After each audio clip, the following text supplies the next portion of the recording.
Drug list যেটা হচ্ছে prescription ছাড়া মানে রেজিস্টার্ড ছাড়া প্রেসক্রিপশন ছাড়া ওষুধ দিতে পারবে না, সেটা বন্ধ করতে হবে। ডাক্তারদের নিরাপত্তা নিশ্চিত করতে হবে। একমাত্র আমাদের দেশ বাংলাদেশ 3 মাসের একটা কোর্স করলো, হ্যাঁ আমি ডাক্তার হয়ে গিয়েছি।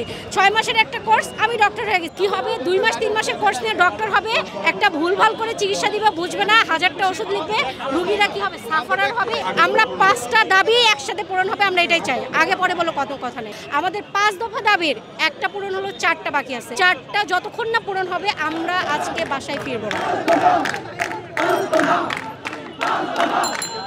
5টা দাবির মধ্যে 4 দফা একটা দাবি আজকে খারিজ হয়েছে, যেটা আমাদের পক্ষে আসছে রায়। আর বাকি 4টা দাবির ভিতরে একটা হচ্ছে ড্রাগ লিস্ট, যেটা হচ্ছে প্রেসক্রিপশন ছাড়া মানে রেজিস্টার্ড ছাড়া প্রেসক্রিপশন ছাড়া ওষুধ দিতে পারবে না, সেটা বন্ধ করতে হবে। এবং উপজেলা লেভেলে যে তীব্র যে চিকিৎসার সংকট রয়েছে প্রায় 10,000-এর মতো, সেটার নিয়োগ দিয়ে এটাকে পূরণ করতে হবে। প্লাস হচ্ছে ডাক্তারদের সুরক্ষা আইন আছে একটা, যে নিরাপত্তা, ডাক্তারদের নিরাপত্তা নিশ্চিত করতে হবে। এবং হচ্ছে যে স্যাকমো যেটা কিছু কিছু লেভেলে সিভিল সার্জন অফিসে স্যাকমো করে একটা পোস্ট আছে, সেই স্যাকমো পোস্টটাকে ওরা মেডিকেল অ্যাসিস্ট্যান্ট পদবি ব্যবহার করার জন্য ব্যবস্থা করতে হবে।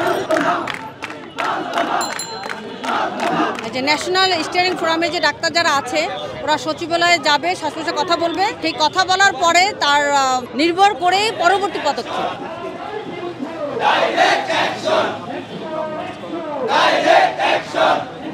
বিশ্বের এমন কোনো দেশ পাবেন না যেখানে গ্র্যাজুয়েশন ছাড়া, MBBS BDS ছাড়া কেউ ডক্টর লিখতে পারে। একমাত্র আমাদের দেশ বাংলাদেশ, যেখানে কি করা হয়, 3 মাসের একটা কোর্স করলো, হ্যাঁ আমি ডাক্তার হয়ে গিয়েছি। 6 মাসের একটা কোর্স, আমি ডক্টর হয়ে গেছি। মানে সবাই চাই আমরা ডক্টর হব, কিন্তু এটা তো হতে পারে না ভাইয়া। দেখেন আমরা কাজ করি হচ্ছে মানুষের লাইফ নিয়ে, লাইফ অ্যান্ড ডেথ। আমি একজন MBBS ডক্টর, 6 বছর আমি পড়ালেখা করছি, ইন্টার্নশিপ করে মোটামুটি 6.5-7 বছর চলে গিয়েছে। FCPS কোর্সে আছে, আমি 10-12 বছর ধরে ডক্টর হয়েছি।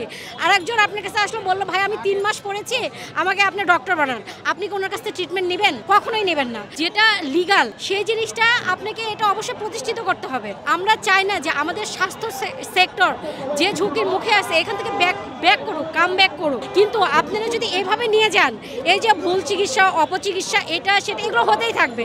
একটা কথা আছে, অল্প বিদ্যা ভয়ঙ্করী। কি হবে? 2 মাস 3 মাসের কোর্স নিয়ে ডক্টর হবে, একটা ভুলভাল করে চিকিৎসা দিবে, বুঝবে না, 1000টা ওষুধ লিখবে, রোগীরা কি হবে? সাফারার হবে। আমরা 5টা দাবি একসাথে পূরণ হবে, আমরা এটাই চাই। আগে পরে বলো কত কথা নেই। আমরা এখানে আজকে আসছি, আমাদের একটা হাইকোর্টের যে রিট ছিল সেটা আমাদের রায়ের পক্ষে এসেছে। তো আমরা আমাদের স্বাস্থ্য উপদেষ্টা ম্যাডাম এবং আমাদের হেলথ সেক্টরে যারা আছে সবার কাছে আমরা কৃতজ্ঞতা প্রকাশ করছি। আমাদের 5 দফা দাবির একটা পূরণ হলো, 4টা বাকি আছে। 4টা যতক্ষণ না পূরণ হবে আমরা আজকে বাসায় ফিরবো না। পরবর্তী কর্মসূচি আমাদের ম্যাডামের সাথে কথা হবে, তারপরে আমরা আমাদের কর্মসূচি ঘোষণা করব।